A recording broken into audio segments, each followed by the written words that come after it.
Kuki khutlai paiba singna phajinkhiba meecham taruk adugi manungda Meeoi Asiba hakchang Oina Phangkhiba adugi Mayokta ngasi Thoubal District Tasu Meeyam na Khongjang Changsinkhre Khongjang adugi saruk amo Oina ngasi ayok pung mapanrom taba aduwaidagi Thoubal kaithel fam libis sing thoraktuna dukan sing thong lolhanki District asigi manung chana leba khangabok tasu National Highway 102 da Meeyam na thoraktuna lambi da tire mai thaduna Khongjang Changsinkhre Khongjang aduga mari leinana Thoubal apunba lup talgi Publicity Secretary Sanjenbam Amarjit na hai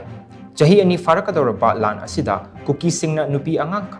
khaktana hatoraklaba fauba lengak na wafam ama fauba phongdoktana leiba asi laibak thibani Kuki khutlai paiba singna maitai kya haningba matamda hatpa amadi faningba matamda fabagi thong kya chatharaklaba asi fauba Government of India amasung Manipur lengak na wafam amata phongdoraktaba asi pende Kuki khutlai paiba singi makutta leikidraba sing adugi imung manungna thengnariba awabada saruk yabaga loinana Khongjang asi changsinbani haina mahakna makhatana phongdokhi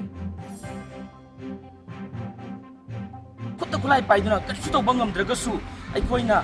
lamdam asigi praja ama oina aikoina chatharagliba irang sida aikogi ngasi chamjakhraba nupi angang ta pawku tharakpa sida aikoini yamna pendaba isal thamoi sokna nungai jadabada sengna phaujabaga loinana thobal apunba luktalna thobal kaithel amadi thobal kaithel akoibada dukan biliba maibel bung pasing da koina asi khatangdi thonglonbi duna akoi punna awaba surkami nasi hajaru matamda thobal da leba praja puna mona support tawbiduna hojik thobal kaithel amadi sigi akoibada phammiba dukan sing thonglonbi ba sigi damakta su thobal apunba luktalgi maikaidagi hanna thok phongdok chari